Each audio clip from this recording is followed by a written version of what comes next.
Welcome, ladies and gentlemen, to a special episode of the Loaded Boardcast where we're flipping the script and we're interviewing the previous host, Ari Chamasmany, a local legend and or myth, depending on how you want to define that. Hi. There he is. Hi. He's gorgeous. Most of you probably only ever see him at night, so here's a good look at him during the day. Ooh, baby. Yeah. So we're interviewing Ari because he's got his Hallmark board coming out, the Symtail, Symtail is on its way. if not already here, Oh, yeah. whenever right. we're releasing this. Right, you that's know. true. That's true. So to better understand that thing, we're trying to understand the man behind it. I see. Okay. Yeah, the Ari shark. Doing the deep dive. That's right. And so we're going to start all the way at the very beginning. So how were you conceived by your parents? What was it like? Was it passionate? I don't know how, but I know where. Oh, that's Yeah. actually pretty good. Yeah, deep, huh? You got like time, date, geolocated, like It was at that brewery space. brewery space. The brewery in downtown Los Angeles. It was like an artist's like a collection of like artist studios that were all like these corrugate kind of structures, these warehouses that like there was a bunch of different units in each one, and they had this like loft space, above it that you could live in, but then below it there was like my parents had their photography cove, and my father was doing professional photography, and my mother was doing graphic design, and then the both of them started a graphic design firm. And the first thing they created was you? Yeah, well, I guess we were there. They were there during, yes, my happening. Wow.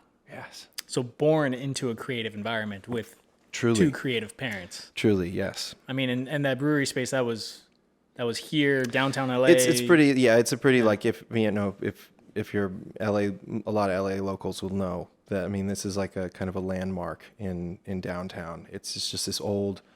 I guess it was an old brewery, and it was bought out in, I guess in the 70s, 60s, and they started converting all of this big, massive industrial complex into artist lofts, and it was cheap living back in the 80s in Los Angeles. Oh, yeah, I imagine. Yeah, and I mean, outside of the complex, it was the Wild West, man. I mean, it was like Skid Row was not that far away. There was LA in the late 80s, 90s was especially downtown Los Angeles.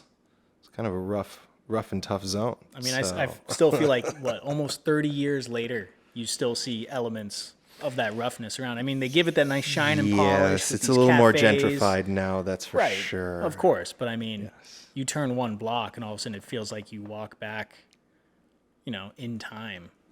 All right. Cool. So, I mean, right. so you grew up mainly in the brewery. Yes, district. in this. Well, I mean, it's a compound, but I mean, the zone is essentially downtown Los Angeles. Was like my area. There was like And you were like free to roam. Your parents were just like, go out and play. Just don't, take candy from the smelly people. within the brewery compound space. There was like an area out in front of our like warehouse area that we had, and I would like hang out in this little kind of makeshift garden zone, this very industrial kind of space where they had little plants and stuff. And I remember that was like there was a lot of like cool stuff as a kid. Like I remember there was like got freight trains and like semi trucks and like forklifts and all kinds of stuff. So I was totally into that stuff. I was into drawing them. So like I remember like I would sit and watch all these trucks and stuff go by, and then immediately I'd go back inside. And since my mother and father were so supportive of the arts and creativity, it was like they'd give us markers and paper and we could just go to town. My sister and I would just constantly be drawing and doing all kinds of stuff. I mean, I've seen some of your sketches of like monster trucks you've left around the warehouse. Yeah. Seems like kinda you got weird a stuff. pretty good knowledge of the mechanical workings of these giant monstrosities. I was just so you were one of those kids, you were like a truck kid, or were you more like a train kid? Both, man. Excavator kid? Oh man, anything like mechanical and like engine, like weird joints, hydraulics, all that stuff was so cool to me. Smokestacks, factories, all that. It was just cool. I don't know. I'm into that stuff. I'm No, I weird. get that. Like, kind of trying to figure out like how does this stuff work? It looks so complicated. Trains were definitely like a big one. I love trains, dude. Big time. Do you feel like train guy. today you could name the trains that run by? You can be like that one YouTube Yeah. dude that like is like, oh, here it comes. Oh, I'd The love that dude. 736 Express He's Continental. so good. I forgot his I don't name. even know I his just followed him. I love his videos. They're great. But yeah, I totally relate to that guy because I'd be high-fiving him like, yeah, man. That was sick, dude. Oh my God. Dude, the conductor gave me like a peace sign. Oh my Thumbs God. up. He's going to turn it up, Tony. Let it rip. All right, so you grew up in the downtown area, but like when I met you, you were coming from like a completely different area of LA, and I didn't know Yes. that you were a Yeah. downtown creature from birth. I guess like when my parents, kind of realized as we were getting older, my sister and I were like starting to, move up through the grades, the school district, the public school district in Southern California, downtown in Los Angeles at the time was a little gnarly, metal detectors and kids with facial tattoos and stuff. So Dang, kids. That's like dedication to the game. It's a little gnarly, man. So my parents had this intention to just get us up out the hood, so to speak. I mean, even though it didn't seem growing up in like industrial LA it wasn't the hood more so than it was just like it was its own vibe all in and of itself. I mean, it's the jungle. It's the concrete jungle. Truly. Yeah. But yeah, they we got to about third grade and they moved us to Agora Hills. And Agora Hills is like just north of Calabasas. Rural kind of suburbia. I mean, culture shock for sure for me and my sister going. That's where the Kardashians currently live. So In Calabasas, I believe. Yeah. They currently do, yes. interesting. Just for the viewers at home to give you an idea of what it's like. Ari is a stone throw away from Kanye's ex. Oh, man. Dang. Yeah, that was the other school district. We used to play football against them and stuff. Yeah, I mean, I basically grew up in this zone out there, which was totally different. I mean, it was a lot of, it was like culture shock for my sister and I. It took a while for us to acclimate.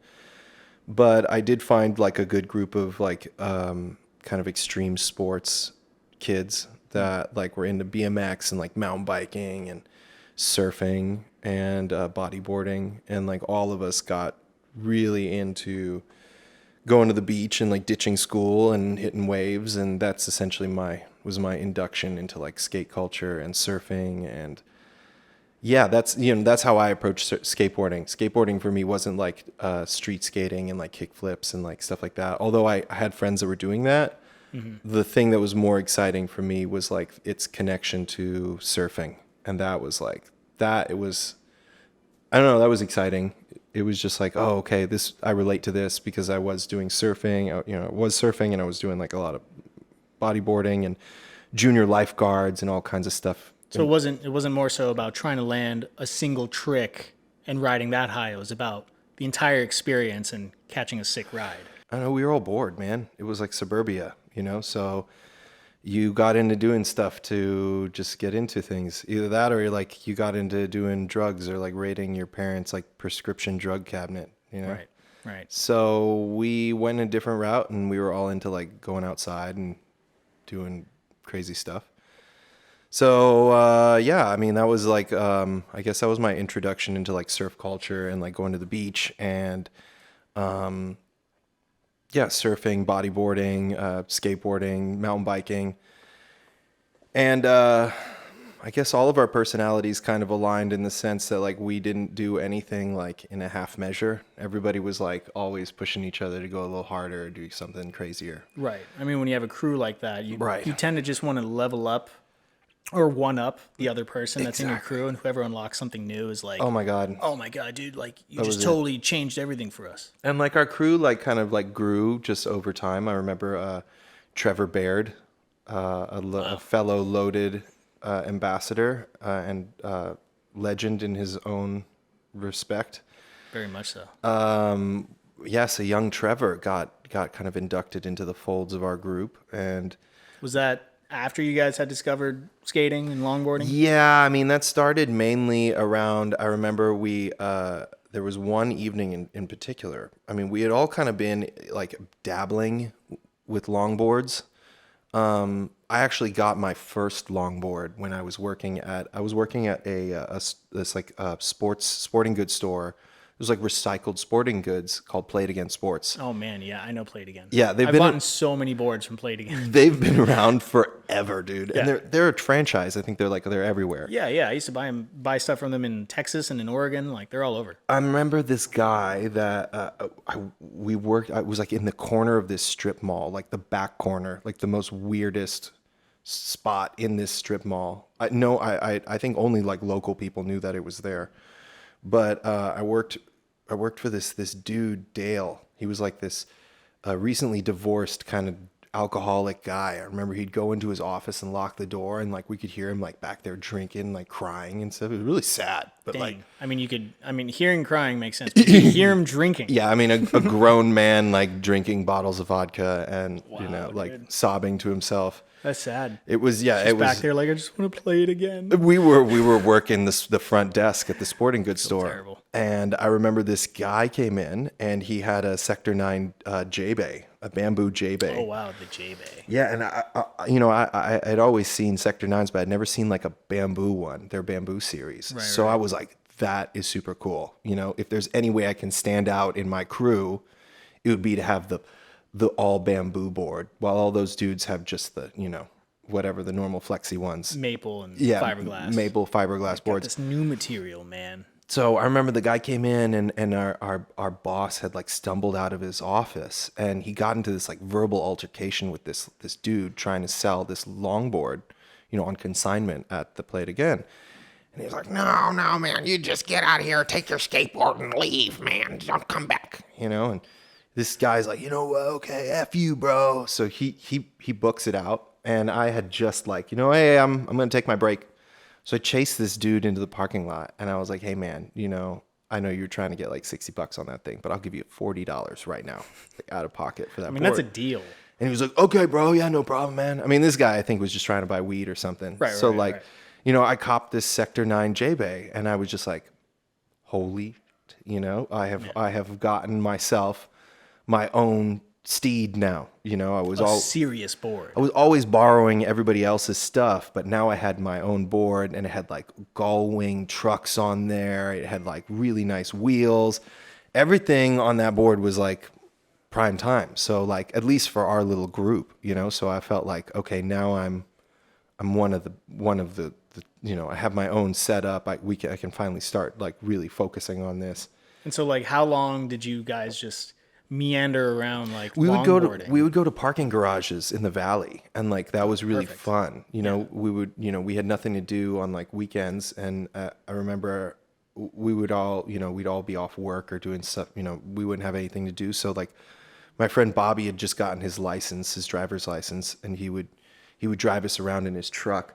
And we'd go and we'd find parking garages late at night and just find ways to break into parking garages, we'd climb on each other's shoulders to get into like second levels and then let each other in, or like we'd hold up those like metal security gates and like one person would slide under and then like let the other people in.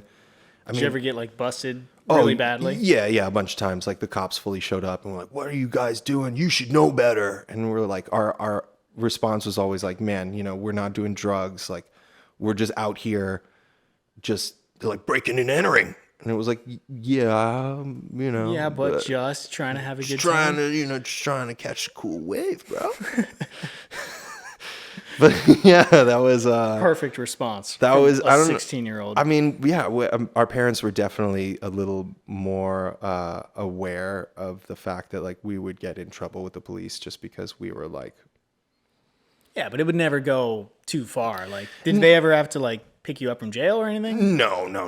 Yeah, I mean, a few times, like a police officer dropped us off at the house one time. That was like a bit of a like a startling moment. I remember my parents were like, "What is this?" And they're like, "Oh, well, we caught your son trespassing." Like, where was he? He was with his skateboard, in the parking garage. And then immediately it was kind of like, "Oh, okay, well, we know."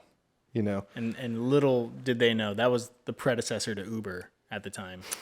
I was like, sick, dude. Just got a free ride back. Let's keep this going. Let's break into another one. They just give you rides. I don't know. We would run from, there was this one, I remember there was this one park that we'd go and we'd ride our bikes at or like skate at. And there was a park ranger that like he was notorious for taking people's boards because they would have the plaques all at the park that said like no skateboards, no bikes. Right. So he would show up and fully enforce that. And his name was Ranger Mike. And everybody's like, oh my God, Ranger Mike's showing up. And he would always drive up in this Bronco. And it would be a thing where like everybody would be skating on this like basketball court or riding their bikes, like kids, all, probably like a dozen people. Right. And this dude would show up and everybody would mad panic. And just scatter like roaches. Truly. Yeah. And I remember there was a few times like I have like, I have traumatic memories of fleeing from a Chevy Blazer driving across the baseball field with its lights blaring, like fully, and all of us just like fleeing as this dude was showing up to take, and he would proudly display all the boards and like gear he had taken from kids in the back of the truck as like a reminder, like, like I'm going to take your stuff. So there was definitely like a few times where we would, that's brutal, man. Fleeing from it's just like evil incarnate. Fleeing from suburban police. I mean, coming from downtown, it didn't seem like that big of a deal. Right. You're dealing with like cops with not much better to do. I mean, and just bust some kids. Yeah, it seemed like a far cry from like a gang related stabbings or a bunch of breaking and enterings, like actual breaking and enterings. Yeah, burglaries. Like a Grand Theft Auto. Right. That would happen a lot in downtown. So you guys are mainly chasing like that thrill of going down a hill in parking garages. At like what point did you come face to face with like actual go fast stuff? There was one night specifically where it was. I think I can remember. There was Brandon, Bobby, Ryan. All of us were sitting around in my living room at my parents' house. And I think we had just gotten into like drinking. Oof. Like it was just the beginning and we had just bought like a case of like cheap ass beer. Right. So we're all sitting around like thinking we're real cool, drinking this like is awesome. We're adults. Bud Lights or like Keystone or like something really tragically terrible. Ugh. And caguamas, or like, like the big 40s, you mean? No, they would come in like 30 racks. Oh, wow. You could get them real cheap. And it was like, we'd call them turtle pea beer, because we were like sitting there. I forgot. I don't even think it was that we were drunk. I think it was just we were sitting around like shooting the shit. And we were like, hey, it'd be cool if like you took your longboards down some like really big hills. And it was like, yeah, where? Where are we going to do? Like the hills of, my God, there was Westlake Village. Mm-hmm. Westlake Village had some like absolutely stupid hills, just like neighborhood hills. Yeah, or are you talking like canyon? Like neighborhood hills, like just these death hills that were just like to a stop sign. In the back of, and we would find some of these. The challenge was to find like some of these absolutely gnarly hills, but with like a long enough run out. That because we didn't know how to slide. Right, that you would just be able to coast to a stop safely. Yeah, or like find a side street that you could kind of get onto that would go uphill eventually. Right. That would be your run out. So we got like, okay, let's go and try this out. And I don't know if that was influenced by, initially us drinking or if it was just like, let's go do this. But I remember that we ended up in the middle. It was the middle of the night. It must have been like 12:30 at night on a Saturday night or something. And it was all of us in our friend had a Ford Explorer. Ryan had a Ford Explorer, or it was like a Expedition or something. You drove us all out to these hills. And we were standing at the top of this hill and I had my trucks like totally wrenched, like they were totally, and I'm as tight as possible. As tight as possible. This will solve speed wobbles. And we were just like, are we going to do this, man? Like, we're going to kill ourselves. And I imagine no equipment, no gloves, absolutely not. No helmet, no, like tank tops. Yeah, like summertime tank, like t-shirts and nothing. Just the worst outfits. Yeah. It's just a complete. It's almost a rite of passage, though. Truly. Like, if you can get past that point. Not killing yourself. Not if you survive, you know, in that exact outfit across all the United States, you tend to kind of stay in it. Yeah, the baby sea turtle thing, you know, like if you make it to the waves, dude, you make it to the water. If you don't get eaten by an albatross and you make it through the surf, home free. Just don't get eaten by a curb or like a hedge or a parked car, and you're good. Yeah. But I remember there was this big hill that we found that was like titanically large. I mean, it was even in like with your I think perspective today. Even now, I think today I would be like, this is pretty big, dude. And I don't know what possessed us to do this, but we were just like, it's the call of the void, dude. Two of the homies like bailed on this idea at the very last minute. Like we were all standing at the top, and they were just like, you know what, dude. This ain't me. I like my skin. Like this ain't me. My bones are all one piece. I'm just not feeling this, you know? And I think in the end it was like it was my friend Bobby and myself and this Hawaiian kid Tyler, who was just like on this mini. I have just these visceral memories of these three, me and these two homies, and we're like, all right, guys, like we're gonna do this, you know? All of us kind of knuckle bumped and like just stepped on our boards and like slowly started rolling faster and faster. We're all like nervously like looking at each other. Jesus carving, like standing tall, arms out. Yeah, you know? Air braking, like trying our best to like. Oh man. God. Yeah. That feeling is so long ago for me, but it's still like very fresh. Because you never forget the fear and the thrill, and the uncertainty if you're gonna make it out. Fear is truly it, man. Because we were, I think, all of us to a degree were just like terrified. It was an open road, dude. Like it was like kind of almost a highway, and we were dropping into this neighborhood highway, like 4-lane highway, and we were starting to speed up, and it was like there was fully this moment of recognition where it was like, yeah, if I jump off now, like I'm gonna get really mangled. Yeah, like it'd be worse. This is really gonna suck, dude. Yeah. Like I need to just. It's crazy because you have this like you just truly there's like a mental hump in like a hill in your brain that like it's just innately wired in there, and it's this threshold that like is kind of until you experience these kind of moments is just there, and you bump up against it. And I think the skateboard was so fun because like, you know, there's no brakes. It's like essentially just sending you through this threshold. Right. And if you jump off, you're going to just get totally crunched, you know, like you chewed up. And I remember I'm sitting there and I have this mental recognition of hitting that threshold and being like, my brain going to this like alarm bells and everything's going on, like a sheer panic. Just like, I can't slow down now. I think I'm going like 40 miles per hour. This is effed up, man. And all three of us are looking at each other like, oh my God, man, oh my God, like screaming against the wind.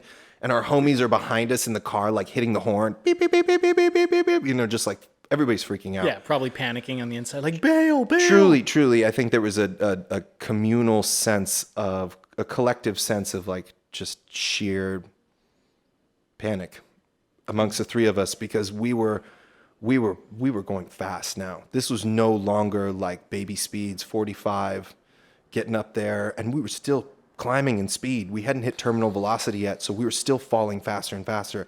And all of us are I'm looking at all of us slowly starting to battle speed wobbles. Right. The boards are tracking really weird. All of our knees are totally untrained. I mean, we have no quads or anything, so like you have no muscle memory or nothing to like hold you steady. And I mean, there's a good moment where like a few of us were like carving, like it was going, we were fighting speed wobble. Man. People were, you know, and we get real low to the board. And I remember, I think for whatever reason, I thought it was a good idea to grab both rails of the deck as I got low.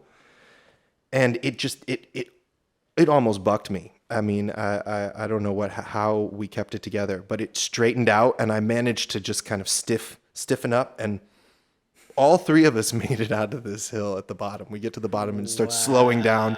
We start going back uphill, and the rush of adrenaline I had experienced was, I think, unlike anything I'd ever experienced before. Oh yeah. I mean, it was like surviving a car accident, or I mean, you feel the most alive when you come so close to certain or uncertain death. We were all had just stepped off the board, and I think like every fiber of us was tingling with just like adrenaline. I mean, I have a distinct memory of looking down at my hands and watching my hands just vibrating. My hands were shaking. I was like breathing all heavy. Everybody was just. I mean, we all high-fived each other. We were like, it was like a drug I've never experienced before. And you know, they talk about adrenaline junkies, man. That was it. That was my crowning moment. I will never forget that. We all got back in the car, and it was like, let's do that again, dude. Take us back to the top. Like all of us were high-fiving, like we have to try that again. It was just an immediate. It was drugs, dude, and that was it. That was it. I knew at that moment, like I knew there was this. I'm gonna do this for a long, long, long time, dude. So you guys were able to successfully conquer like the biggest hill that you've ever seen or ever skated down. Yeah, that was definitely. What about the other two guys? Did they jump on board too after that? Like, yeah, we were all hyped. I mean, we were all like just totally thrilled. We were watching videos on YouTube. We were obsessed. I mean, it was just a complete obsession. I was researching immediately how to get my hands on like a pro board.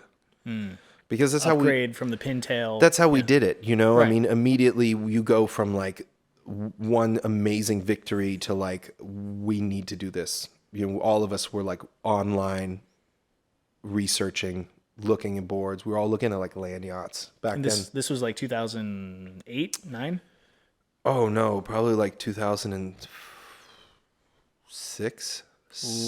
Yeah. When stuff still hadn't been like 100% figured out. No, yeah, 2005, 2006. I mean, the general thinking was like longer wheelbase, big wide wheels, big wide trucks. Probably even earlier, actually. I think like probably like 2004, 2005. Yeah, that was when we were just exploring that kind of stuff. It was really early days. Yeah. I mean, it was the Wild West back then. People were coming out with something new that's supposed to help and be the game changer constantly. Like Constantly every year. New stuff was happening. But it was still very, very hidden, very niche. Rain and land yachts seemed to have a really good handle of things, especially for going fast. Like Rain had a solid line of like free ride boards, and the videos they were putting out on the internet were like insane. Those dudes doing like stand-up slides in the wet, and the Canadian guys were like, man. I remember seeing like the first couple land yachts videos of people sliding stand up and the in tech the sliding rain, and dudes. they just have so much control. They had one guy in like an army helmet. Yes. Always tech slide in an army helmet. Something Dahl, D-A-H-L. And I will Chris never. Dahl, I think. Yes, Yeah. exactly. I think he was a land yachts like tech slide pro rider, but there was all these videos of him like putting his head on. He'd put a slide puck on his helmet. Right. And he'd put his head on the ground. I think like Sergio Yupi and Fernando Yupi would do that shit too. Yeah. And he was riding for Gravity at the time. There was the Gravity Games that were going on. It just seemed like land yachts and the Canadian dudes kind of had way more of a scene. You know? Oh yeah, I remember seeing all the videos from the Northwest, like Vancouver area, and that there was hundreds of people going to those. They events. just had Like, all kinds of things going on. Is that in other places of the world? Yeah, and I mean that seemed like the major leagues for us. You know, we'd watch old videos of like the IGSAs of like early Maryhill videos of like dudes training in full leathers, like the Sector 9 dudes. I remember a video that came out that blew our heads off was the dudes in the blue suits. Oh, dude, the blue suit bombers, Patrick man. Rizzo and Noah Sakamoto showed up in this early MySpace video. That's how far back we're going. And they were skating like the Alpines, I think like Sierra Nevadas area. I can't fully remember. Not that one. That came later. Oh. This was before that. This was them when they were filming that. They had just came up with this idea of they were filming in these like baby blue suits. I remember those. They went to this road in NorCal. I forgot. It was somewhere in Northern San Jose or something. But this road was pretty famous for Northern California for downhill. But they bombed this road, and I remember this video showed up on MySpace, and it was them handing like an RCA like camera to one another, dude, with like a fisheye on it. And they had one glove, and they were just handing this camera to each other, and they were both on Sector 9s. And that video showed up, and they were like passing cars. And we had never seen anything like this. This video was so crazy that it went viral on MySpace, and MySpace had that little top video of like section. I don't know if anybody is like even old enough to know about that. I vaguely remember But MySpace. that Tom, I mean, for the older people that will, general, I guess, say older, but like, they'll remember there was this little section where they had like the most played videos, like the most trending video. And one of them that kept cycling was this video of Noah and Patrick bombing. It was at Claremont Hills. That was the name of the right. That the sounds road. that sounds familiar. Yeah.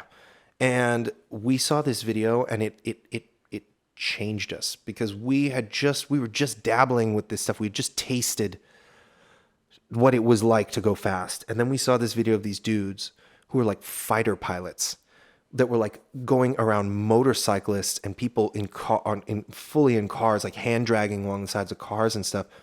And it was like, what?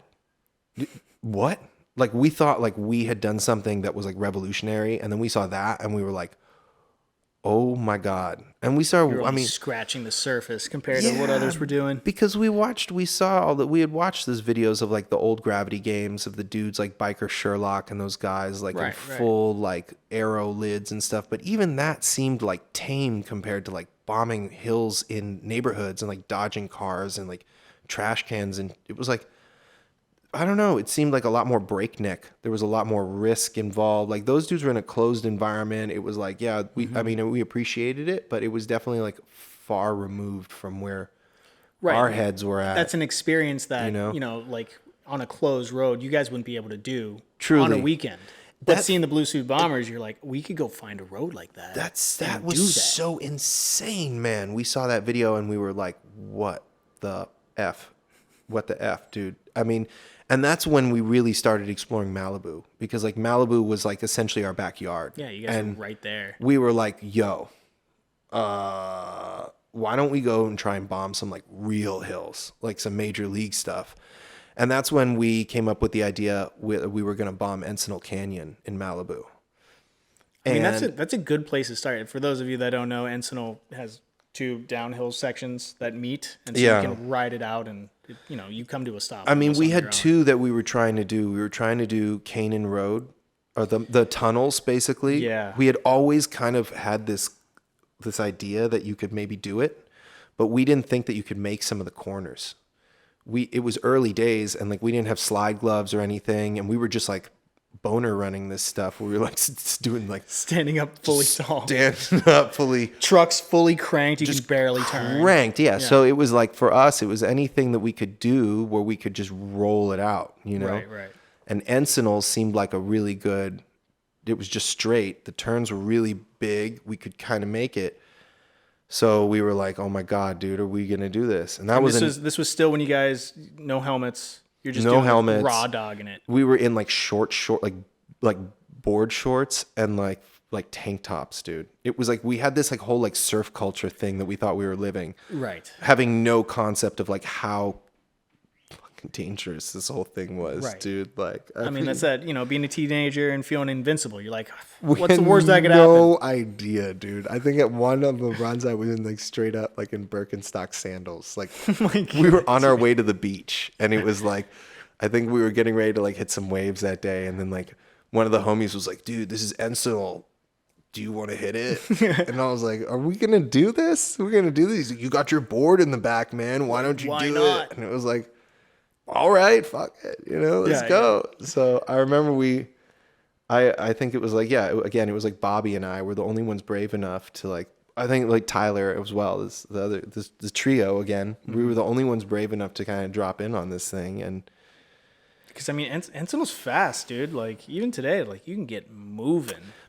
Boner running it, you can still get in Bobby had just bought the Bombing Hills, Sector 9 Bomb Hills board. Bomb Hills Not Countries board. That was it. That thing was sick. That was so sick. It was huge, and but it just handled. It was so good. He had it spec'd with some big wheels that like I was like, dude, that's the pro setup right there. Right. So it's even in the name, Bomb Hills. He was kind of the tip of the spear for a minute, and we were like, okay, dude, like, I'm gonna follow you into this. Like, let's go, Yeah.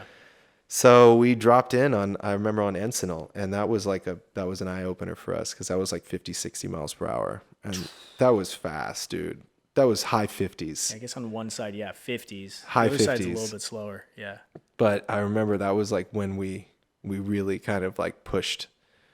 Again, man, you're chasing the high. And this is in the middle of the day, so there's cars. Going There was some same some meathead dude with his girlfriend in like a Prius behind us. We're like, "Are you guys really gonna do this? Are you really gonna do this?" We're like, "Yeah, man." He's like, "You guys are dumb, man. You guys are dumb."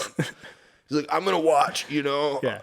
but I'm not. Don't expect me to scrape you off the pavement when you fall." I'm like, "No, whatever, dude. We're committed to this." And so how did it go? Did you guys Oh actually? yeah, we made it, and then that was another adrenaline high again at the bottom of the hill, hands shaking. So Same at this thing point, you again. guys hadn't taken any serious falls and lost a bunch of skin yet? No falls yet. Wow. Yeah, we were very lucky. I mean, I think like no serious falls. Like crazy, we were riding this like high, dude. I mean, yeah, We had hit like 2 major hills. You were on and- a hot streak. Oh my god, dude. No major accidents, and we were like, this is on, dude. And I think it continued that way for a while, going through neighborhoods and doing these fun neighborhood runs. And we had our favorites that we'd keep like going back to that were a little more mellow, a little more enjoyable, but it's still everybody could do. Yeah, maybe, but it was still definitely us like warming up to the whole concept of downhill. And then oh god, I remember what came next was we met Louis Poloni. Oh, you actually met him. Yeah. When he moved out here and was He was doing skating with Loaded. working he had been skating with Loaded. We had seen videos of him doing Loaded, like the We Got Them Perps video dropped, and we were like, oh my god. Okay, like, so it was that era. It was the Kevin, James, Louis, Patrick. and we saw those videos of those dudes, and that we were like, wow, look at that pro team shit, that's like way beyond our concept of like, damn, they're doing full slides, like. So where did you meet Louis out in the hills exactly? Okay, we didn't meet him in the hills, actually. We went to Louis. This was just at the time when Louis had just left Loaded. Oh, so he was fresh on Sector 9. Yeah, and he So did it was like 2008, 9. fresh Yeah. because we went to the Sector 9 Go Skate Day in San Diego. Okay. And that, I remember we road tripped out there, all of the homies, all our little crew. And we met Louis, and we had seen Louis in the videos, and we were like, "Oh my god," fanboyed out. Yeah. And First superstar encounter. well, that's Big when we deal. found out that I started realizing that he didn't live in San Diego. He actually lived at SkateHouse in the Valley, or not in the Valley, in Culver City. It was like mid city. Yeah, it was like mid city. That That was first the apartment, I think. first SkateHouse when they lived above the old Russian couple. That's right. And they would always get noise complaints because, I mean, it's like a troop of skateboarders. Like young 20-something-year-olds coming in and out skating. And I hills. remember Louis invited us to connect with him at SkateHouse. And I mean, I was like, whoa, okay, sure. Yeah, totally. So Totally not a big deal. Yeah. I forgot, for whatever reason, I was the only one of the crew at the time that was like free to meet up with him, or maybe it was like I got his number. I had made the first gesture. It was like, Right. hey, let's hang out. So he invited me to SkateHouse. So I don't know how I got out there. I think at that time I was driving. I just started driving, and I drove out to SkateHouse, and I met James, and I met Max, and I met Brian, and yeah, all the OG crew. all the OG crew, dude. James Kelly was sleeping on a mattress behind an American flag in the living room. There was Louis, who I think he had a bedroom. There was Max and Brian, Max Dubler and Brian Peck were, I think, sharing like bunk beds, I think, in the back room. I don't know. I don't know if it was bunk beds or they each had their own room. I remember a partition in the living room that separated them, and like I could. Brian Don't quote me on that. I'm probably wrong. They're gonna chew me up for this, but whatever. I don't care. They. But I remember I was early SkateHouse, and like it was. God, what was it? I went over there, and we had watched the Sector 9 Alpine one came out, and that one was like. That was real. That one came out, and that was like a full production. And I remember Louis, since he was just started working with Sector 9, was like, okay, let's put this one on. And we all sat in the living room and watched that video. And that was definitely like an eye opener. I'd never seen that video before. And then watching that like high production of like, you know, Patrick and Noah skating in those alpine hills. And I mean, that video was epic, dude. If people haven't seen that video, they need to do their homework and watch that video. That video is like Genesis. I'm sure it's still up on YouTube. Maybe we'll It's link on it in Vimeo. the description. It's Vimeo. absolutely on Vimeo. I mean, it's definitely on the internet. You can find it. It's so good. It's only like 30 minutes long. Which is a long time in today's standards. Truly, but like that video was pretty eye-opening. I think that was like the closest. I always tell people, I think that's the closest, if you're not like a downhill skateboarder, that you can get to downhill skateboarding without actually doing it. It's been so long since I've seen that video, because I think it was also a part of Second Nature, which was like kind of a longer film that Section 9 had released. Well, that was it. It was Second Nature. It was Second Nature? That was it. It was the DVD that they had. The DVD had the scratch and sniff on it. And I feel like that whole video, they didn't even have music. It was just the raw Well, that was so cool about audio of the wind whipping. They had and it made it more visceral, made it like real. Yeah, they had this like video artist do it, and then they had a lot of like ambient, like really droney ambient sounds in there. So it added this like, and really heavy, yeah. And they used a lot of raw audio from all of it. So it was just, man, that was great. I remember that. That video was really... That was definitely another one that kind of inspired all of us. But getting involved, like getting kind of connected with those dudes, they were skating like real hills because they knew how to slide. I mean, we didn't. At the time, I think I knew how to. I had just learned how to pendy. I think that was it. Like I just figured that out, and I was like, But the pendy was a big deal because that's huge. That's a dependable way to come to a stop. Huge. But I had just kind of figured that out for myself. I didn't know anything about drifts or like inside out cornering theory or any of that bullshit. It was just like, I know how to stop. I know how to whip this board around sideways until it finally to grab stink bug, to a stop. To grab the ugliest stink bug with my gardening gloves and my, you know, with the I think we had cutting boards. We had chopped up actual cutting board and just gorilla glued them to gardening gloves. And this was our slide pucks. I mean, yeah. I mean, the technology isn't much different. It wasn't around back then. I mean, I think they had one company was making gloves, but they were like expensive. Loaded was making their own slide gloves. Yeah, when Loaded came out with the slide glove, that's when it opened it up for me. And girlfriend at the time got me a set, and I was like, "This is it. I can do it all." The orange ones. They had the orange ones, which I think were the V2s. They were. They had a first gen, but the V2, those orange ones were. I wanted those gloves. I would oogle over them on the internet and be like, "Wow." I think they were like $60, which at the time was like a whole bunch of money, man. Expensive. You're a little kid, you know. You're doing your thing. Yeah, so I remember that was like. I went out with Louis and they took us. I was with Brian Peck. I was with Louis Poloni and we were with Jimmy Flint. Jimmy Flint was like the national. Jimmy Flint was a legend back. Like he was riding with the Roger Brothers and was like a National Gravity Association. Like he was like a national champion. He had won within the United States or something. So he was like Jimmy Flint was like a legend within their group, but he was kind of like dude was crazy looking, man. It was like one of his eyes was like a different color than the other one. I think it was just, you know, whatever. Heterochromia, dude. But he had like this whole mentality about him. It was like, yeah, bro, totally gnarly, man. He was like as skater as it was. And that was my first kind of like really interfacing with as someone that was like, that dude was legend. That dude was like core skateboarder. You know, like a dude like bled skateboarding. All these guys had like bandages and scars and like missing teeth and shit. And I was always like, man, is this what it takes to do this? Like, you really got to sacrifice this much? Even at Skatehouse, there was some like dudes that were visiting at the time that were from like another state. I think they were East Coast, you know, and they were like, all of them had just come from skating Tuna the day prior. And they all had like bandages on that were like like blood, all chewed up. They were like blood soaked. One dude was like had actually cracked his teeth. Like it was like the worst fear, dude. It was just brutal. And I'm looking at these dudes as we're watching, you know, Second Nature at Skatehouse, and Louis and all these guys are stoked about it. And I'm thinking like, damn, this is like a level that I'm not yet ready for. I'm just doing this for fun. I haven't crashed, you know, like I don't have Wow, any you still had a perfect record at this point? perfect record, pristine, dude. Wow, lucky.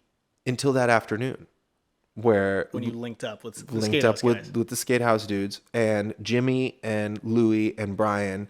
And we're in Jimmy Flint's, like had this blue Lincoln Continental. Sick. It was weird, dude. And all of us are in this car, and immediately everybody starts, you know, smoking a bunch of weed, you know. Right. So Safety meetings. And I'm not at the time, like I think I had smoked weed like maybe once or twice before. So I'm not like I wasn't like inducted into that whole world. So I'm in a dreamlike state, hanging out with people that I had only seen in videos. In this blue Lincoln Continental, driving through Malibu, and they kept saying, we're going to Payuma. And I'm like, I knew about Payuma, but I didn't think that they were skating the Payuma that I was thinking about, because the Payuma I was thinking about, I only knew from driving, because I was also into cars at the time and driving fast through the canyons. And I was like, Payuma is insane. Well, it's got like hairpins and like actual cranked over turns. Yes. It's not just bends. I kept thinking like, Payuma?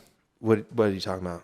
Oh, maybe they're just gonna go section. Just do the top that wiggles a Just little bit. gonna do some fun parts. We're just gonna bomb the bottom. Well, because me and the homies would like when we said like, oh, we'd skate Decker, we would only skate a section of Decker. We didn't. Right. There was only a part that like we thought that you could. All the other parts we thought were like non-survivable. Right. Like impossible to actually go off do the by cliff. anybody. Yeah. Yeah, it was impossible. But then like they tell us that day that we're going out to Payuma. And I remember we drove up to the top of Payuma, and sure enough, we're at the Pyramid House at the top of Payuma, and everybody gets out of the car, and I'm in this stoned dream state, but they're all like suiting up and putting on gloves, and I'm having flashbacks of the intro scene to like Second Nature, where they're like putting their gloves on together, you know, and like screwing on wheels, and I'm getting out the car on my, you know, with my Sector 9 J-Bay. With the clear grip, right? So Yes. it's like slippery. Yeah, and my gardening gloves and my Birkenstocks. 661 full face helmet that's like oversized. I mean, that's better than what you had before. So And these dudes are like, you know, and I have like mountain biking knee pads, you know, like really suited up in the weirdest stuff. And I fear less for you now, knowing that you have I had much more some equipment kind than of before. gear, but like I was still wearing shorts. Like it was fucked up. man. And I remember Brian and all those dudes were like, they looked at me and they're like, hey man, you know, take it easy. It was very obvious. I clearly. A little out of your element. And I'm like, you know what? I got it, guys. Don't worry. You know, they're like, okay, yeah, sure. So immediately within like, God, it must have been like 30 seconds. They're gone.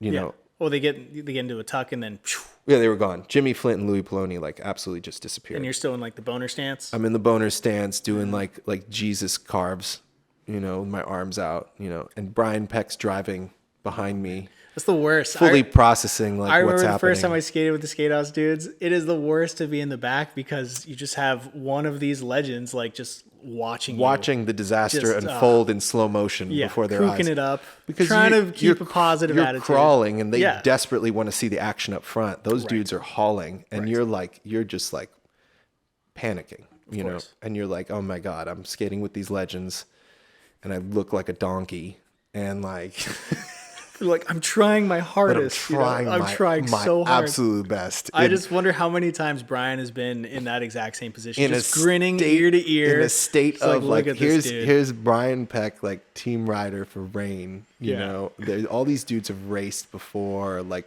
gone to slide jams or whatever. You know, interfaced with crazy Canadian people, and I don't know, whatever the case. And I'm like, I'm out here. You got the full outfit on. You know, Shorts, big old bike helmet. prosumer. You know, Prosumer. dude, just Perfect. like out there. You know, enthusiast. Hobbyist. At best. At Yeah. best. Just living the dream, you know, and they're gone. And I think I made it like 4 or 5 corners before I'm like fully stink bug, like just oh my god, Skipping across the pendying road. for my life, dude. Because I mean, if anybody who knows Puma knows that road is not a joke, dude. No, not There at are all. cars coming in the opposite lane, and I'm pending across like 2 lanes of traffic, breaking all the rules, dude. Yeah. Pain, dude. So I don't know what came over me, man. I just thought, you know what, Ari, you just gotta go for it, bro. That's what's wrong. You're not sending it hard enough. Right. You're playing it too safe, which playing is it too putting you in safe. danger. Exactly. And everybody else, you know. Right. Let me just send it. Famous last words, man. Before something really cool or spectacular happens, you know? So like first corner, I think it was like first corner, dude. I came up to it with a guardrail, like there was gravel in the road, but like went right through the gravel, just immediately connected with the guardrail, like straight lined into the guardrail. This is the big right? It was like one of the like first lefts up top, dude. Like it was really softcore corner. I'm thinking back about it now. Because it's all grip up there. It's all grip. Yeah. So like I fully just like went wide, like just didn't hit the apex, no inside out. Like my trucks are wrenched, you know. So like I just bonered right into the guardrail. Oh my God. And like, man, I got chewed up, bro. Like shirt was barely hanging onto my body. My pants were all chewed up. Like butt cheek was hanging out, dude. Oh, because you like, spent a lot of time grinding across the road before coming to that. Yeah, my stop? knee pads were like melted. Like I absolutely like tried to just like starfish before I went into the guardrail. You're just trying to put in as much of your body on the ground to slow down. Yeah, I think I did like a push up, like 2 hands down. Hey, sick, man. Stand up because I panicked. It was like a toe side corner, and I was like, I'd only know how to goofy, so I just like, oh, let me just try and push up, stand, you know, and I just slid right into the guardrail.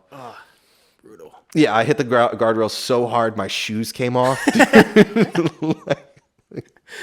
That's a pretty good measure of intensity, like the magnitude of the crash. Like just to give some people an idea. Are his shoes still on? No, they're gone. Like, oh God. You know, just like car accident level. You know, like my pucks flew off, dude. Like I had glued, and they were glued them too to my gloves, and they came off. Like I fully have a memory of like the glove, like the puck, like cartwheeling down the road, and me just laying like full on my chest. And I think I had like exposed ribs. I was like, it was so brutal. Oh man. Oh, I ended up in urgent care after that. Oh, that's good. But like, I didn't want to be. You didn't want to be the bummer, dude. I didn't want to be a donkey in front of these guys, and I just eaten like just mad shit, dude. So I got up and I'm like waving to Brian, you know, I'm good. It's all good, bro. Like, Pain hasn't set in he's fully. like, are you cool, man? And I'm like, you know, leaning out the car. You're chill, right, bro? And I'm like, good. Holding back tears. I'm good. I'm just gonna get my board. I'm gonna keep going, okay? He's like, you sure, man? You can get in the car? I said, no, man. I'm gonna keep going. I hadn't had enough yet, so like they're fully blood like running down the side of my body. It's like a tiger claw like across my chest. Gravel that had rolled under my t-shirt. And I'm like, somehow I hadn't had enough. So like I kept going. I kept rolling, you know, and it got to like a straightaway. So I'm starting to speed up. And I'm doing pendies now out of like in a state of like shock. You know, my body's fully in shock, but I'm doing these pendies like with adrenaline in, and they're just like chattery, like ankles are shaking and trembling. Oh yeah. My knees were shaking. And I get to the picnic table right on Puma. I'm surprised I made it that far. That is impressive, actually. I made it that far. I mean, that was the scariest corner for me. My wheels were like coned, trumpeted to death. Oh, I'm sure flat spotted. Flat spotted. You're just like hovering across the road. And at that point, like, I don't know whatever happened. I just speed wobbled out, and then again, another one. Oh, dude, crashing on road rash. At this point, like, my pants are not, like, my pants are chewed up. Like my knee, I have like flat spots on my knees because like my knee pads have been sucked down. So like, yeah, it was too much damage. I had incurred too much. And Brian was like, hey man, why don't you come back into the car? I have another joint here, dude. Like I was like, oh yeah, hey, you know what? I think I'm just gonna chill for a little bit. Okay, is that cool, man? And he's like, yeah, get in, dude, get in. Like, I know Brian was like, for sure, like, yo, this kid is gonna kill himself. If he does it dude. again, Like, yeah, I'm gonna have to get out and get the body off the road. Like, try and get this dude in the car, man. So I like limp back to the car, like I think I had even torn the fabric, like the shoelaces and the fabric off the top of my shoes. So like my shoe was like barely hanging on. Dude. my God, dude. And I got in the car and then like, you know, I'm in agony, like true agony, you know, and you know, I'd smoked some weed at the point, but that was like, again, like it was just maybe my fourth time smoking weed, two times being in the course of like the last hour. And I was like in a dream state, dude. It didn't seem like it was happening to me. I was like watching it happen to myself. I'm like, oh God, it like hurt to breathe, dude. And I remember those guys were like, we drove around that, like they went and skated tuna, you know, like all this while like me. And you're just bleeding out slowly in the back. Yeah, basically. but like keeping a really good composure. I think that's part of the reason why we kept going. You don't want to ruin the day. I didn't want to look like a dork, dude. You know, I Yeah. wanted to be like cool guy. So I'm just like,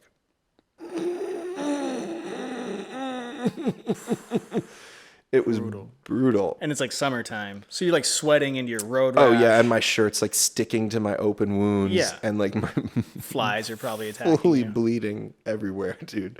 And they were like, "Hey man, do you want us to like bring you home?" And I was like, "Yeah, you just drop me off That'd be great. I'm like right over there. right over here, you know." Please. So it was like Agora Hills. They were Yeah. all stoked, you know. Oh man, damn, you live right here. We need to chill again. I was like, "Yeah, guys, totally." You know, knuckle bumped all of them. They drove away. Hey, see you later, man. You know, left me there, and then like immediately got inside and was like, "Mom, I need to go to urgent care." Like, she's like, "Oh my God, what happened?" You got sent through the meat grinder. She jumped out of a moving vehicle, like. Basically, Basically, yes, like twice. It would have probably been safer to just jump Probably. out of a moving car. Yeah. Yeah, but ended up at urgent care. Got like, I think I got stitches.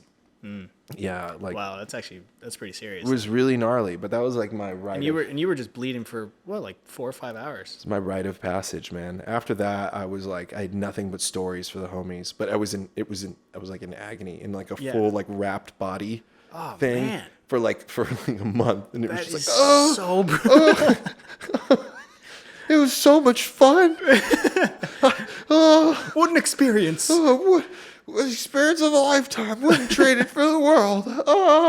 You guys got to try this stuff. I'm telling you, it's just next level. Oh man, and I think like Brutal. yeah. So that was definitely like my intro to downhill skateboarding. And you were hooked. I was hooked after that, dude. Yeah. Because I have one of these personalities where like it's just, I don't know. Maybe it's like some weird like masochistic kind of thing. I mean, after going through something like that, you're like, well, how bad could it get? It can't get much worse. I can only get better, right? Thrilled, dude. I'd met these pro dudes. I hung out with the pro guys. I was like, I was inducted. You know, they were like, "Yo, bro, if anything, man, you're just cool because you got back up." You know, and I was like, "Thanks, Brian." Sick, dude. Thank you. Participation award. Yeah, truly. But yeah, after that was it. You know, and I started showing up at more and more of the jams and like learning, you know, after that how to slide and slow down. And then I realized that it was like, you know, all you need to know is that it is possible. And then after that, Right. it's like you are chasing that, Right. you know, chasing that high again. And that's essentially what it was. I was like telling these tales to all my homies of like, oh my God. And then I went down the hill and like Louie and like Jimmy were like gone. And like Brian was like smoking me out. And I was like bleeding out in the front seat of the car, but I didn't even care, man. I like didn't even care, you know? Yeah. So where do we leave off? You went to urgent care.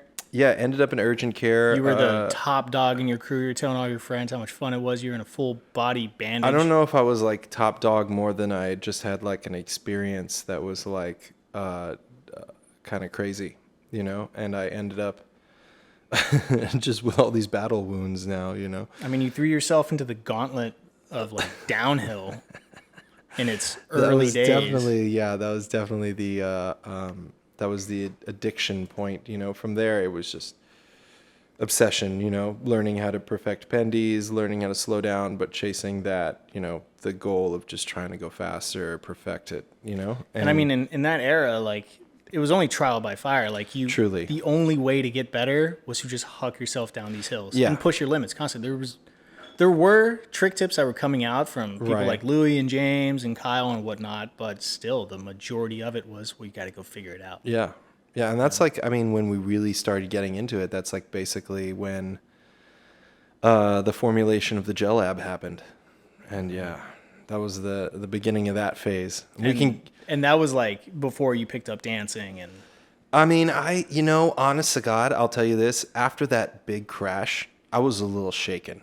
That was you're like slower speed stuff is probably pretty cool too. yeah, I thought I'd just maybe take a break from downhill for a while. I was a little wounded, but I didn't want to like totally abandon it. I had a feeling that like in my, in my development, I would come back to downhill eventually, but like I think that it was more of just like I got to take a break from this because I'm gonna kill myself, like 100%. that. And the crash really was like the wake up call because like we hadn't had any big accidents before that, Right, you were riding on cloud 9. Truly. So that was the wake up call. Like, oh my God, dude, you could die from this, like big time, Right. But yeah, that's when I definitely started doing a lot more like flatland stuff. I started getting into doing like board walking and doing cross steps. I'd just seen the Adam and Adam video of them on the dervishes doing like Peter Pan steps and stuff like that. So that for me was like, oh, cool. There's another dimension to this, Right. another aspect to this that like Whole another world to explore and perfect. yeah, I don't have to necessarily be going fast all the time. So that's like when I started getting into like dancing and doing that side of things where it was like, okay, this is cool. And yeah, and then we were going to parking garages all the while and we thought like, why don't we make this like a regular thing? And we started the gel lab sessions. And that's 15 years going now. Yes. Yeah. 15 years. And I mean, we, initially it was just me putting the word out there to see who would show up. It was like, hey, we're meeting up on Wednesday to go skate parking garages in the valley. If you guys want to link up, I post it on the internet. I didn't on MySpace, on Facebook. And I mean, that was like early Facebook. And we'd see who would show up. And I remember one of the first people to show up was Zach Mayall. Oh, man. Yeah. And then early guys were like John Bailey of Ojum Pucks, Ojum John. Yeah, and then that's also where I met Loaded. That was the birth, the genesis of like me essentially meeting Loaded and getting involved with Loaded. And I remember at that point we had like our little crew had grown a little bit. There was Trevor Baird. There was this guy Sam, who had brought Trevor along, and Trevor later became a very legendary Loaded ambassador. Oh yes, I mean one of the greatest, definitely one of the greatest, and one of the most interesting people I think truly I've ever met. Just a very interesting character, no doubt. I mean, the Gel Lab has done a fantastic job at introducing all these interesting characters to one another. Yes, people you would never have interacted with in your normal life if it wasn't for a shared common hobby. Yeah, I know. I mean, we were like, it was all of us just kind of being excited about skateboarding to the point where it was like, okay, well, let's find something that we can do, that's kind of chill. That's not all of us going out to Malibu all the time. Right. So that's when we started doing more of the parking garages. I mean, we had been doing that, but we started doing it more regularly. And then I remember it was one night we all went out to LAX. We were like, let's go hit Boeing parking garages. Boeing and LAX have some incredible parking garages. Let's just go explore. So one night, like the whole crew got together and we all drove out to LAX and just by pure happenstance happened to come across Kyle Chin, Adam Colton, Adam Stokowski. I mean, wow. All of these dudes they pulled up to the same parking garage. We were on the top floor of Boeing by ourselves. It was like 4 of us just kind of farting around. And then these dudes all showed up. And remember, the thing that we noticed right away was Ty had this little Scion XB. And it had an orangutan sticker, like decal, on the back window. And when we saw that, that was immediately a recognition of like, oh, these guys are like branded, Right. And they all pulled up and they all had like orangutan and Loaded stickers on their cars and stuff. And we were like, oh my God, are these really like the Loaded dudes? And Man, that was another thing. It was like meeting Adam Colton, and having that was when we really started. God, I think in that group that night there was Pete Eubank, there was Tai Nakayama, there was Adam, there was Germ. Oh Wow. yeah, there was that crew, and yeah, they all got out of the car, and I remember we were a little nervous. Like, we were like, I don't know if we should talk to them. Who are those guys? These are like official dudes. We were like sizing each other up from across the parking lot. And then I was just doing cross steps by myself. And I remember that it was the catalyst that like Adam immediately came over and was like, hey, bud, what are you doing over there? Typical Adam style. Some crazy stuff you got down there. You know? Yeah. And then he was like, you should try one of these. And he looked at, that was when he had the first gen. It was an unmarked Bongra. They were just developing the Bongra at the time.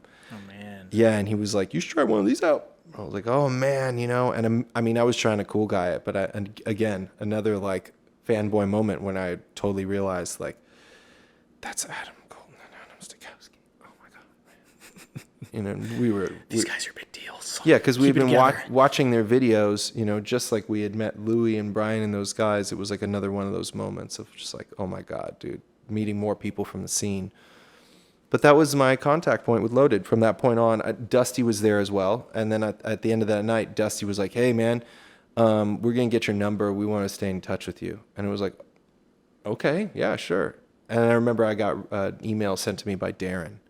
Wow. Yeah. Dang. And then when Darren reached out to me, there was like, this, hey, I think, we heard what you were doing with your skate session, and we think you'd be a good, ambassador, part of our ambassador program. Right, because the ambassador program had just launched. Started. Yeah, I think Darren was the catalyst for all that, like kicked it all off. And they introduced, and they were like, we'd also like to, potentially pick up your friend Trevor, if you could give us his contact. And I was like, yeah, sure.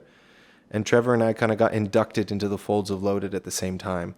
Both of us going in different directions, but still, it was, Trevor was like the maestro of downhill. Like, his downhill prowess was. I mean, yeah, he approached it like a surgeon. Just incredible, dude. It was math. It was just. It was pure math. Just he was pure literally math. that meme of that white lady with all the calculations in front of her face. Yes, and it was Trevor every time he got on. Every time we're just like, how is he doing what he's doing? I mean, this was in an era where like nobody was. His level of progression was startling. Yeah, I remember the first time I met him. Like, he was crushing Decker on a dervish. I think within 2 months, Trevor was skating downhill, having never skated, like, I mean, even like a street skate, like had never really picked up skateboarding. Within 2 months, he was like on the league of all of us who had been skating for maybe 2-3 years. Right. So it was very interesting to see his rate of progression and how fast he just like picked it up. But yeah, I mean, him and I both got on Loaded. I think I got picked up more for the fact that I was doing the gel lab and I was doing more like flatland kind of stuff, dancing, and Trevor got picked up for doing free ride and downhill. And that was the. I mean, that opened up the next chapter of your life. Dusty met us at the downhill disco. We would they told us about this event that was happening in San Diego that we should go out there for. So we drove out to San Diego as a little group, and Dustin Hampton was going to meet us in San Diego at the downhill disco, the pump station hill. Yeah. And I remember he met up with us, and we didn't believe it. I was like, I didn't believe it. The other side of my life is music, and in the music world, people tell you a lot of things, and my belief is always like, I'll believe it when I see it. You know what I mean? Right. So having this guy Dustin Hampton, these dudes emailing us, it was like, yeah, okay, we'll see. Yeah, this isn't real. I couldn't believe it. I was like, this is Loaded boards we're talking about. This is like, these guys are amazing. Like, I can't believe that they are really serious. They're gonna give us maybe a pair of wheels and a high five and be like, hey man, like, keep at it. But even that at that time in your life is like a tremendous deal. But fresh set of wheels. We didn't have any kudos. Yeah, we didn't have any idea that it like what the ambassador program really meant. Right. Yeah. I mean, it was a brand new thing at that time. I mean, the video of Kyle Chin had just dropped, Let Go. Dang. So that was like peak. Oh my God, longboard dude. world. Oh my God, that era was like peak. It was golden age. It was perfect. Yeah, people, they were like minor celebrities within that scene. Ashton Kutcher had retweeted Kyle Chit. We're never gonna let that live down. I'm always gonna bring that up at any chance I get. Dude, it was celebrity level. Celebrities were taking note, dude. I mean, it was starting to get like recognition. People were like, "What is this? Oh my God!" So, yeah, I don't know. That was definitely an exciting time to get kind of fall into the ranks, you know. Let me just check that camera. Yeah, check the camera, dude. I don't trust this shit. Yeah, I don't know. It was just exciting to get involved with Loaded at that time because longboarding was like hitting its stride. It was Right. 2011, 2012. I mean, it was like a crazy exciting time because you know you were seeing all these things that you never knew was possible on the board coming out. You know? I was meeting so many people that was so exciting because you were meeting so many new people. It was like I remember meeting people like you, seeing you get into the Loaded ranks and being like, oh my God, these other Daniel Fismer. I mean, there was like Fismer came later though. He did come later. I think I remember meeting you for the first time was a very like identical situation as your first time skating with the SkateHouse guys. Were you there when we all went out to Malibu? It was like me, Kyle, Pete, Dusty. And it was my first time skating Malibu. I think so, yeah. And I was think coming so. from like slide jam era, you know, where it was just like, let's just do as many slides as you can on a straight hill. You know? Right. Like that's what's fun. Yeah, big 180s. And then so, they're yeah. like, not even big 180s, you know, it's just like, you know, slide as much as you can. Yeah, and then, yeah. And they're like, yeah, let's go out to Malibu. You do great, Ethan. I was like, okay, cool. I know how to slide. And they throw me on Decker to the beach. Oh my God, dude. And before they go down, they're like, oh, hey, man, yeah, like, you don't need to do a lot of slides on this. Just slide for the corners, but watch out for the guardrail on that one left. Just take it easy on the guardrail. I didn't know what left they were talking about, you know? Like, I know exactly what left. everyone knows that left if you know Decker. And so, ironically, like, I ended up just getting some of the worst road rash in my life. I think I do remember that day. You went out and you were so stoked, and then they took you that road, so bummed. and you were so bummed. Dude. I let the follow car go by me because I felt bad about crashing. Let it go ahead, and just like made my way down like the fastest part of Decker, like, you know, not realizing how much pain I'm in, looking back, and seeing all the skin I miss, and I'm brown, so it's like, oh, there's all this white, like that's not good. It's all sinew. Yeah, and make it to the bottom, and Kyle, and I think you and Dusty, you guys were all there. You're like, hey, how was it? And I'm just like, it wasn't good, and I just turned around. It was not a good time. And everyone had the same reaction, like, oh, bro, dude, are you okay? And trying to be a trooper, I just went with it. We skated the rest of the day. I'm good, man. Don't worry about it. This happened at 9 a.m. I've forgotten about how many times like I've just like walked it off for the better or for worse. For the crew, man. You know, the like intention of just like not letting everybody down because Exactly. you have to go to an urgent care. well, there were two cars. There were two cars or something with like 10, 12 people packed in them. Of course, and you didn't want to be the bummer that has to like blow the whole thing because everybody has to drive like 30 minutes out of Malibu. I remember that day, like, I think we wrapped up at 6 p.m. And like at that point, I was fully fused in my clothes. Oh my God. And my underwear and my shirt. And like I had the same outfit as you. Those shorts and a showers. tank top, dude. And I remember flies were attacking me. The showers. No one will ever forget the showers afterwards. Oh, I won't forget that because I like went into shock Yes. from the pain. It's like bite down on this fucking sock. I took the hottest. I soaked myself in the hottest bath I could run at the hotel I was staying at, and I was shivering in that water. Yeah.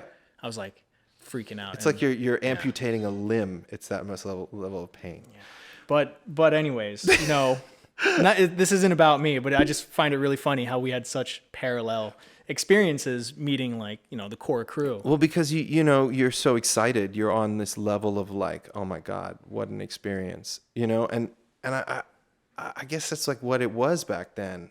Maybe it is still now. No, I think it is still now. It's just you and I have been in it so long that we're seeing it from the other side. Jaded, you know? or we're just so burned that But we're like, if there's anything I learned from that experience, is like, if someone is trying to get into this and they're new, like, oh yeah, feed them what they can swallow. Yeah, you know? you're like, humbled by all of that because it's just like, oh my God, I remember that. I mean, I can't tell you how many times we've like rolled up to Malibu a few times, seen some kid on like a Tantian or like something that is just not suitable for what he's about to do, and we're like, hey bud, you know, I don't know how many people at Why don't you Tuna. rethink that one? You know? I don't know how many people at Tuna I've told like this isn't a good idea. And I remember one time in specific, like someone in our crew would crash out, and I stopped to like help them and stuff like that. And these two dudes with backpacks, tank tops, and On board like shorts. Dervish Vanguard Flex 3s, dude. Basically, I think they're on like some Sector 9 boards, but they come like not even foot breaking, but like foot stomping down in flip flops. Of course. And they're like, "Hey, what's up? Like, how's the rest of the road from here?" And we're like, "Dude, is this no." La Tuna Road? Yeah. Is this La Tuna Canyon? La Tuna Canyon? It's like, guys, like, gonna be real with you. Not trying to be a bummer. Don't do this. Like, Don't do this to like, yourself. do yourself a favor and your toe knuckles a favor. Do not skate Gonna this road. save your like limbs this. a lot of trouble right now. Yes. I wish I could have given them like a link to a video, like watch this and this and this, and then come back. That's a beautiful. I think that was a beautiful early chapter for me because it was truly everybody was figuring it out. There wasn't any like definition to any of it. Like this is how you stand up slide. This is what you should be doing if you're going this fast, or there's no like exploration into the depths of the danger that was. You were right.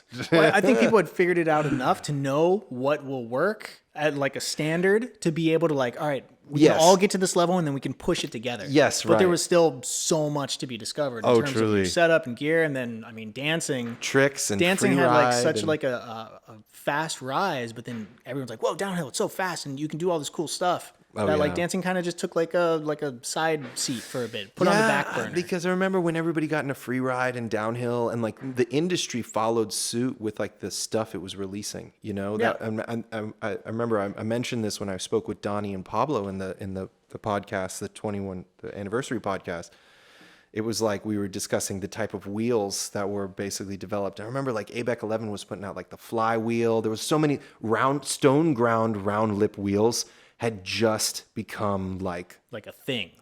And you're like, no way, there's no break-in period. Yes, like, right. Oh, this is amazing. Oh, what? Yeah, those was a perfect era. It was really great time. And I'm wondering, I don't know, is this a good place to end this chapter, to conclude this? I think. Well, I think we've been going for quite a while here and run into enough technical issues that memory lane. You know? So before we get any deeper, we should probably call it. It's okay. We'll pick it up in the next one. We'll keep going. But it's just like these. This was in summation, I think that it's like this was like all of us were just kind of figuring it out at the time, and that's I think what made it so much more exciting was because it was unknown. So we were all figuring it out together. Yeah. And when someone would come up with something new, it was like, oh.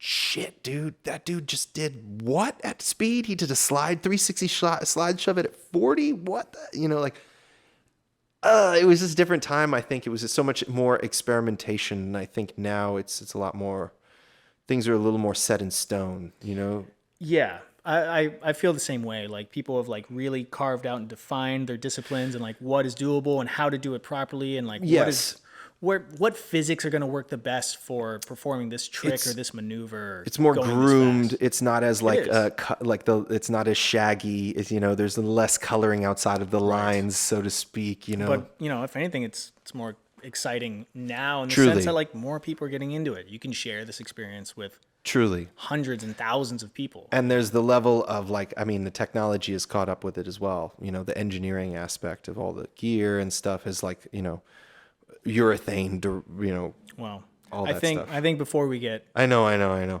too deep into that, because we could just keep it going. Truly, we're gonna wrap up this episode. Yes. We expect to only do one episode, but now it looks like we're gonna do a couple. So we are gonna see you on the next one. Thanks for tuning in. Cheers, y'all. Thanks, Ari. Yeah, throw a couple of these. Yeah. Okay. I really hope that camera was recording. Huh?